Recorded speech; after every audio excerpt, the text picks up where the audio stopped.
समादरणीय धार्मिक सज्जन वृंद, महर्षि दयानंद कृत संस्कार विधि के अंतर्गत गृह आश्रम प्रकरण में अनेक श्लोक दिए गए हैं। धर्म विषयक श्लोक हैं, धर्म से संबंधित उसमें बातें बताई गई हैं। धर्म के लाभ, अधर्म की हानियां बताई गई हैं। और भी बातें हैं जिससे कि मनुष्य धर्म करने में प्रवृत्त हो और अधर्म से निवृत्त हो, धर्म में रुचि बढ़े, श्रद्धा बढ़े, अधर्म में अश्रद्धा उत्पन्न हो, अरुचि उत्पन्न हो। आज हम श्लोक संख्या 13 से आगे के जो श्लोक हैं उनके ऊपर विचार करेंगे। महर्षि दयानंद जी ने इनके अर्थ भी किए हैं, कहीं कहीं विशेष अर्थ भी है जो कि श्लोक के पदों में नहीं है। तो श्लोक संख्या 13 है, धर्म एव हतो हन्ति, धर्मो रक्षति रक्षितः, तस्मात् धर्मो न हन्तव्यो, मा नो धर्मो हतो अवधीत। तो पहला वाक्य है, धर्म एव हतो हन्ति। धर्म ही हन्ति, मारता है। हतः ये धर्म का विशेषण है। मारा गया धर्म ही मारता है। अर्थात जो धर्म को मारता है, धर्म का हनन करता है, धर्म उसको मार देता है। धर्मो रक्षति रक्षितः, ये दूसरा वाक्य है। धर्मो रक्षति, धर्म रक्षा करता है। कैसा धर्म रक्षा करता है उसका विशेषण दिया, रक्षितः, रक्षा किया गया धर्म रक्षा करता है। अर्थात जो मनुष्य धर्म की रक्षा करता है, धर्म उसकी रक्षा करता है। तस्मात्, इस कारण से, धर्मो न हन्तव्यो, धर्म को नहीं मारना चाहिए। ये कर्म वाच्य है, तव्य प्रत्यय का प्रयोग है। कर्ता इसमें मनुष्य हो जाएगा। मनुष्य ही धर्मो न हन्तव्यो, मनुष्यों को धर्म का हनन नहीं करना चाहिए, धर्म को मारना नहीं चाहिए। मानो धर्मो हतो अवधीत, और यदि धर्म को मारेंगे तो क्या होगा, वो हमें मार देगा। ऐसा ना हो कि धर्मो हतो, मारा गया धर्म, नह हमें, मा अवधीत, मारा हुआ धर्म हमें ना मारे, इसलिए धर्म को नहीं मारना चाहिए। जैसे सांप के ऊपर पैर रखा जाता है तो सांप डसता है, इसी प्रकार से धर्म को यदि मारने का प्रयास करेंगे, मारेंगे, तो मारने वाले को धर्म भी क्या है, मार देगा। इसका अर्थ महर्षि दयानंद जी ने दिया है, जो पुरुष धर्म का नाश करता है उसी का नाश धर्म कर देता है। तो धर्म का नाश करने का मतलब है जो धर्म का लोप करता है, धर्म का आचरण नहीं करता। जो धर्म का आचरण नहीं करता, जानकर वह धर्म का नाश करने वाला है, हनन करने वाला है। उसी का नाश धर्म कर देता है। तो उसका नाश धर्म कैसे करता है? तो अधर्म के कारण अथवा धर्म आचरण न करने के कारण उसको दुख प्राप्त होते हैं, उसकी आत्मा में अज्ञान उत्पन्न होता है, दुखी होकर भी वो अज्ञान से युक्त होता है। तो ये आत्मा का क्या है? नाश है। आत्मा के अंदर यदि अज्ञान उत्पन्न हो रहा है तो ये उसका नाश समझना चाहिए। और जो धर्म की रक्षा करता है, धर्म की रक्षा करने का मतलब जो धर्म का आचरण करता है, उसी की धर्म भी रक्षा करता है। इसलिए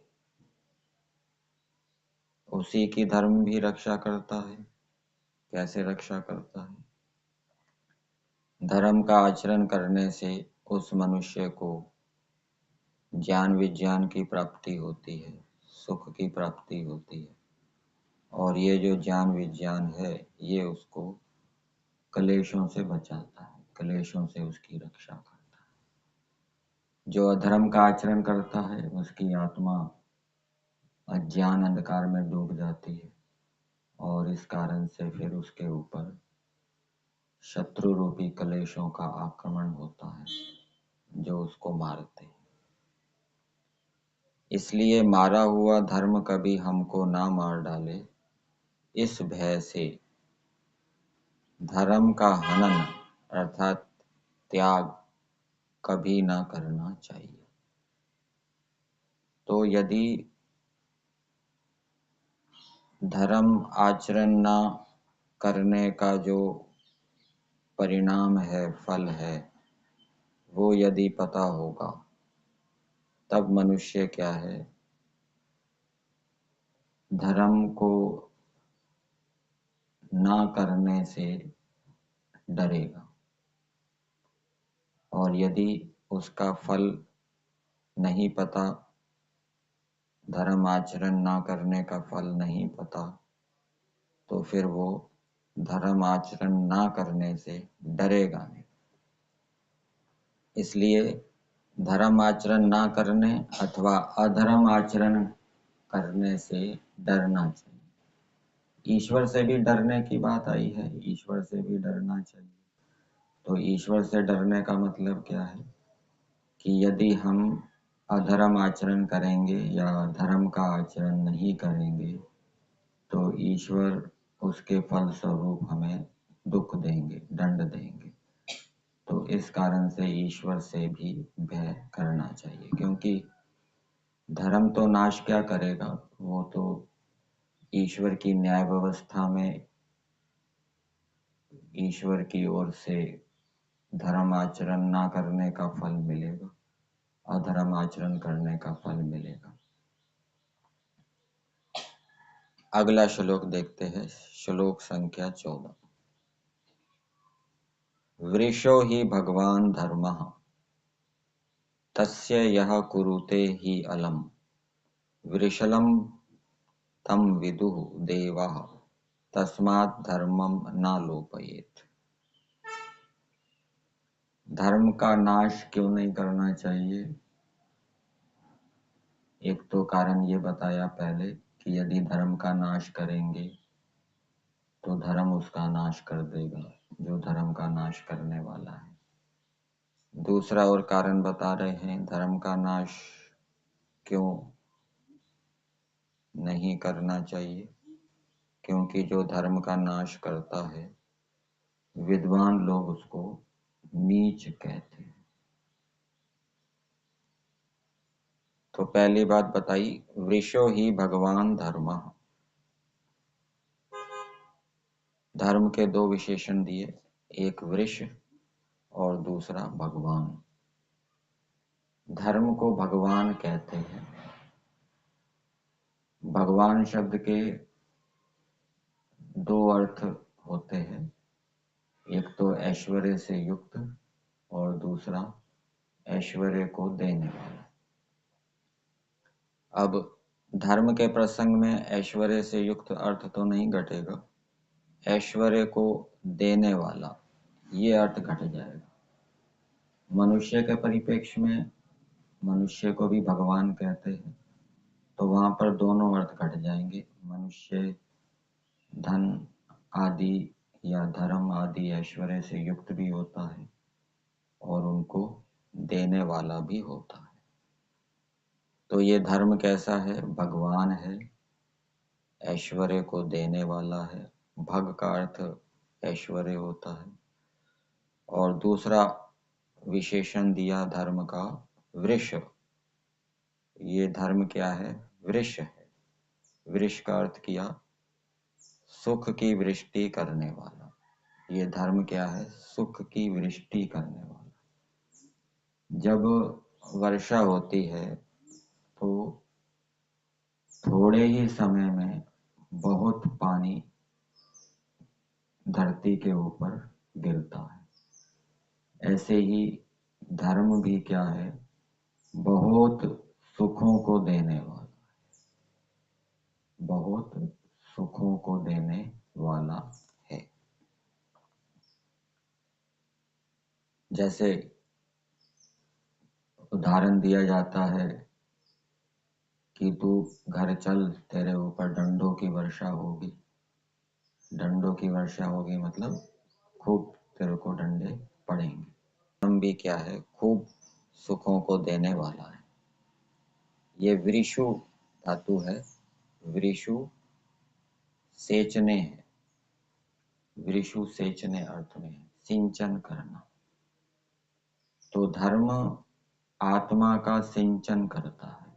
जैसे वर्षा होती है वो पृथ्वी का सिंचन करती है, पृथ्वी पर विद्यमान प्राणियों का सिंचन करती है। वैसे ही धर्म भी क्या है? जो धर्म का आचरण करता है उसको सींचता है, सुख से सींचता है।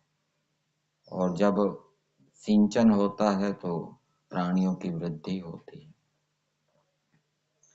दूसरी बात बताई, तस्य यह कुरुते ही अलम। ये तस्य धर्म के लिए लगेगा।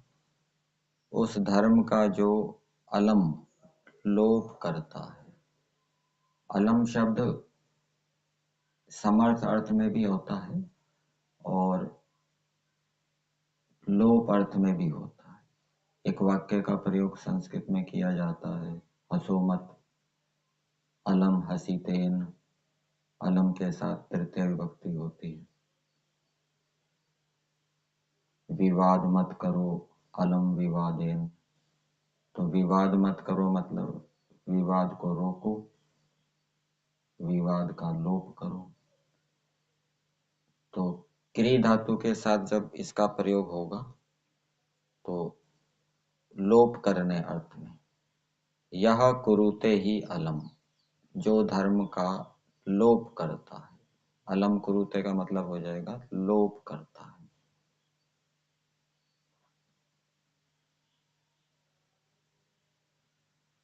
फिर आगे दिया, विरशलम तम विदुहु देवः। देवः अर्थात विद्वान लोग, तम उसको, विरशलम विदुहु नीच जानते हैं, नीच समझते हैं। तो जो धर्म का लोप करने वाला है वो नीच कहलाता है। नीच जाति में पैदा होने से व्यक्ति नीच नहीं होता। अपने अपने धर्म का जो लोप करने वाला है वो नीच कहलाता है।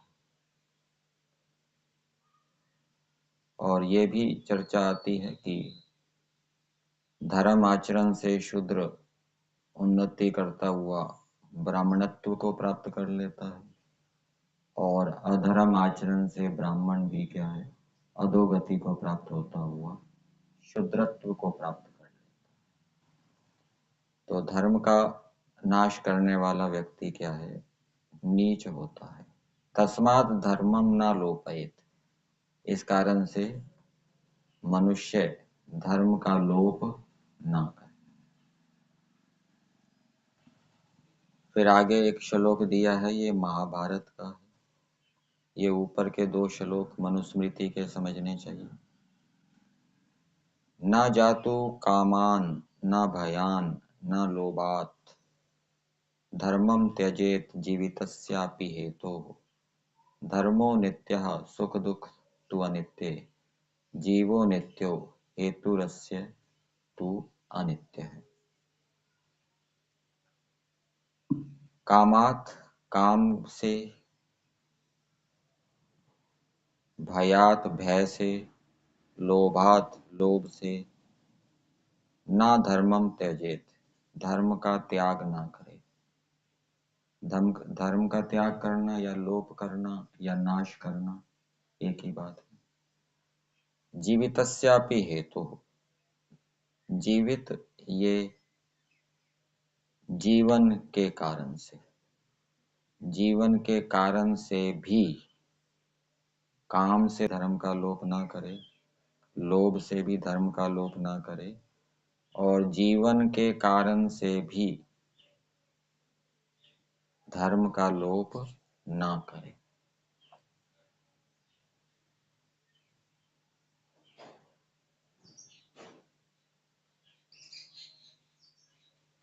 तो इसका अर्थ दिया है, चाहे भोजन छादन जलपान आदि की जीविका भी अधर्म से हो सके व प्राण जाते हों, परंतु जीविका के लिए भी धर्म को कभी ना छोड़े। मतलब कि ऐसी जीविका का साधन मिल रहा है जहाँ अधर्म करना पड़ रहा है, और जीविका नहीं मिलेगी तो जीवन कैसे चलेगा। तो ऐसी जीविका के लिए अधर्म का आचरण नहीं करना चाहिए। और वही बात आगे बताई, चाहे प्राण भी जाते हो तो प्राण को बचाने के लिए अधर्म से जीविका नहीं करनी चाहिए, बेशक प्राण चले जाए। जीवितम ये जीवन अर्थ लेना चाहिए, जीवितस्यापि हेतु जीवन के कारण से भी, जीवन को बचाने के लिए भी, जीवन को बचाने के लिए भी अधर्म का आचरण नहीं करना चाहिए। फिर आगे दिया है, धर्मो नित्यः सुख दुख तो अनित्य। धर्म नित्य है, सुख दुख अनित्य है। धर्म नित्य है मतलब वो जीवात्मा के साथ जाता है, काफी समय तक वो संस्कार रूप में जीवात्मा के साथ रहता है। एक तो सत्य आचरण होता है, और सत्य आचरण के जो संस्कार पड़े उसको धर्म कहते हैं, और वो संस्कार आत्मा के साथ जाते हैं, बहुत लंबे समय तक भी पड़े रहते हैं। तो इस दृष्टि से उनको नित्य कहा है। और सुख दुख हैं वो तो क्षणिक होते हैं, इसलिए उनको अनित्य कहा है। जीवो नित्यो, जीव नित्य है, हमेशा रहता है। हेतु हो अस्य तु अनित्य है। अब इस पंक्ति को देखकर व्यक्ति ऐसा अर्थ भी कर सकता है कि हेतु हो अस्य तु अनित्य है। अस्य से वो जीव को भी ले सकता है। जीव का जो कारण है वो क्या है? अनित्य है। जीव का जो कारण है वो क्या है? अनित्य है। लेकिन यहाँ पर अस्य का अर्थ किया है धर्मस्य। हेतु अस्य धर्मस्य तु अनित्य है। इस धर्म का जो हेतु है, इस धर्म का जो कारण है वो अनित्य है। धर्म का कारण क्या है? शरीर है।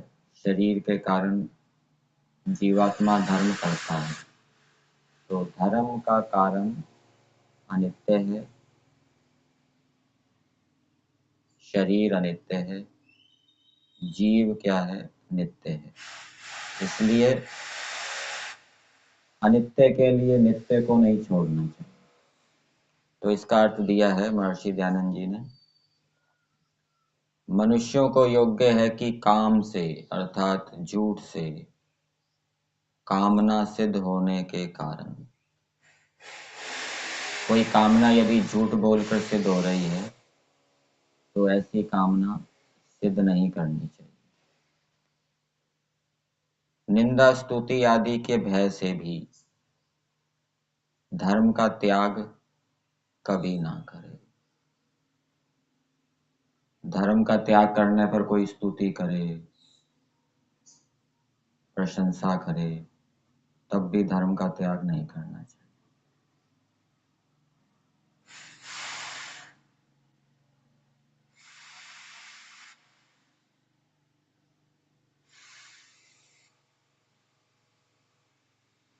और ना लोभ से, चाहे झूठ अधर्म से चक्रवर्ती राज्य भी मिलता हो, तथापि धर्म को छोड़कर चक्रवर्ती राज्य को भी ग्रहण ना करे। तो यहाँ से क्या बात निकलती है? मनुष्य झूठ बोल के चक्रवर्ती राज्य भी प्राप्त कर सकता है। वेद के अंदर ये वाक्य आता है, अहम भूमिम आददाम आर्याय, मैं आर्य को चक्रवर्ती राज्य देता हूं। तो परमेश्वर झूठे व्यक्ति को चक्रवर्ती राज्य नहीं देता, आर्य को देता है। लेकिन झूठा व्यक्ति भी चक्रवर्ती राज्य प्राप्त कर सकता है, और वो जो चक्रवर्ती राज्य मिलेगा वो ईश्वर की ओर से नहीं मिलेगा। और ऐसा जो चक्रवर्ती राज्य है जो झूठ से प्राप्त किया गया है, वो ज्यादा देर टिकेगा भी नहीं और उन्नति कारक भी नहीं होगा और सुख शांति देने वाला भी नहीं होगा। लेकिन जो धर्म से या ईश्वर से चक्रवर्ती राज्य प्राप्त होगा वो स्थिर होगा, उन्नति कारक होगा, हितकारक होगा और सुख शांति को देने वाला होगा। चाहे भोजन, छादन, छादन मतलब वस्त्र जो कि शरीर को ढकते हैं, जलपान आदि की जीविका भी अधर्म से हो सके व प्राण जाते हो, परंतु जीविका के लिए भी धर्म को कभी ना छोड़े, क्योंकि जीव और धर्म नित्य है तथा सुख दुख दोनों अनित्य है। अनित्य के लिए नित्य का छोड़ना अतीव दुष्ट कर्म है। ये जो पंक्ति है इससे संबंधित कोई पद श्लोक के अंदर नहीं है, ये महर्षि दयानंद जी ने अतिरिक्त लिखा है। श्लोक से संबंधित ही है परंतु श्लोक के पदों से अतिरिक्त है। अनित्य के लिए नित्य को छोड़ना अतीव दुष्ट कर्म है। इस धर्म का हेतु कि जिस शरीर आदि से धर्म होता है वह भी अनित्य है। फिर आगे की जो पंक्ति लिखी है ये भी श्लोक के अंदर नहीं है, ये महर्षि दयानंद जी ने अपनी ओर से लिखी है। धन्य वे मनुष्य हैं जो अनित्य शरीर और सुख दुख आदि के व्यवहार में वर्तमान होकर नित्य धर्म का त्याग कभी नहीं करते। आगे श्लोक संख्या 16 ये मनुस्मृति का है। यत्र धर्मो हि अधर्मेण सत्यम यत्र अनृतेन च हन्यते प्रेक्ष्यमाणानाम अतः तत्र सभासदः। तो यहाँ पर यत्र से सभा लेंगे क्योंकि आगे का जो वाक्य दिया है हतः तत्र सभासदः, इस वाक्य से तभी संगति बैठेगी। यत्र अर्थात जिस सभा में धर्मो ही अधर्मेण हन्यते, हन्यते जुड़ेगा ना, धर्म अधर्म से मारा जाता है। सत्यम यत्र अनृतेन च, और जिस सभा में सत्य झूठ से, सच झूठ से मारा जाता है। प्रेक्ष्यमाणानाम अतः तत्र सभासदः, प्रेक्ष्यमाणानाम जो सभासद हैं, देखने वाले हैं, उनके सामने, ये सामने का अध्ययन करेंगे। प्रेक्ष्यमाणानाम समक्षे, सम्मुखे, देखने वालों के सभा हो रही है उसके अंदर निर्णय किए जा रहे हैं और सभासद देख रहे हैं और उनके सामने गलत निर्णय हो रहे हैं, अधर्म से युक्त निर्णय हो रहे हैं। तो ऐसे सभासदों के सामने यदि अधर्म से धर्म मारा जाता है और झूठ से सच मारा जाता है तो हताः तत्र सभासदा, उस सभा में सभी जो सभासद हैं वो क्या है, मरे हुए। तो इसका अर्थ दिया है, जिस सभा में बैठे हुए सभासदों के सामने अधर्म से धर्म और झूठ से सत्य का हनन होता है, उस सभा में सब सभासद मरे से ही है। और इससे संबंधित एक श्लोक और दिया है महर्षि दयानंद जी ने, यहाँ तो नहीं है, सत्यार्थ प्रकाश में मिलेगा, कि या तो सभा में जाना नहीं चाहिए, या तो सभा में जाना नहीं चाहिए, और यदि सभा में जाते हैं तो सत्य को जिताना चाहिए, असत्य को नहीं जिताना चाहिए।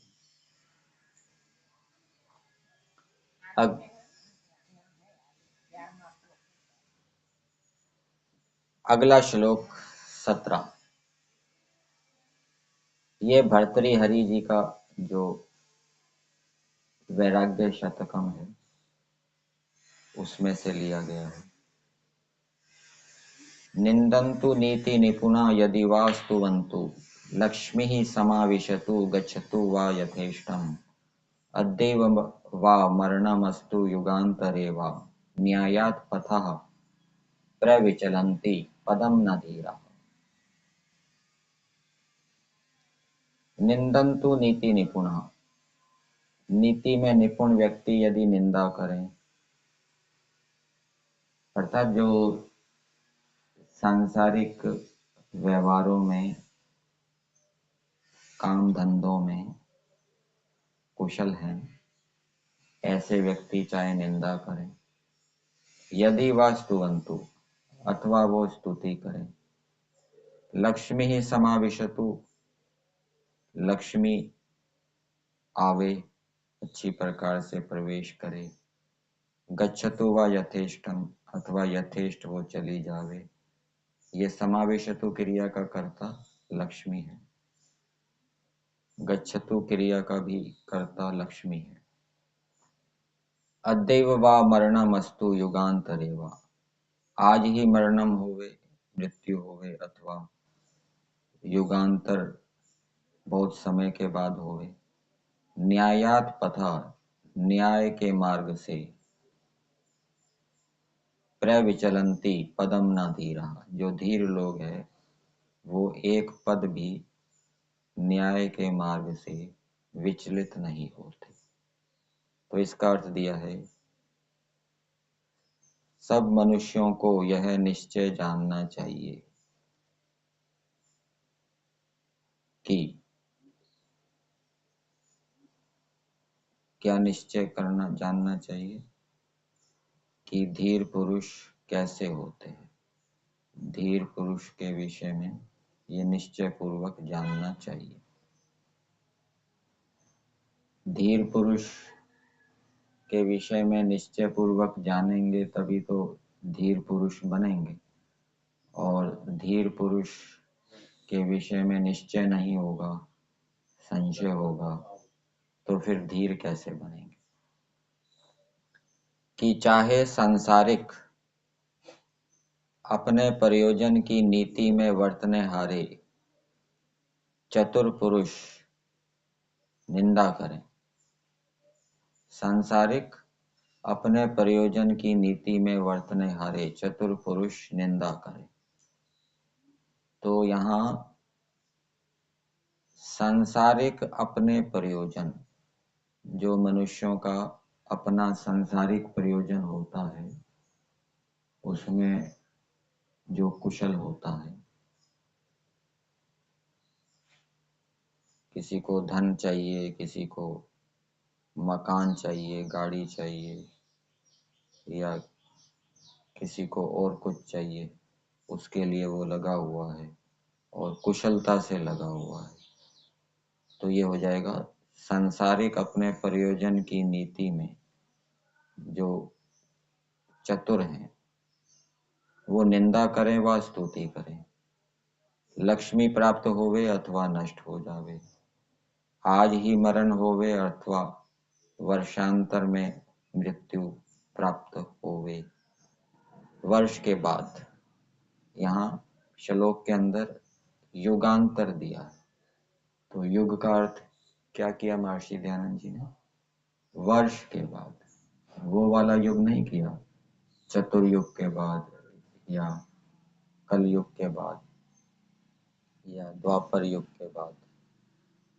तो वर्षांतर, युग का अर्थ वर्ष लिया है, वर्ष के बाद में मृत्यु प्राप्त हो गई। तथापि जो मनुष्य धर्मयुक्त मार्ग से एक पग भी विरुद्ध नहीं चलते, वे ही धीर पुरुष धन्य हैं।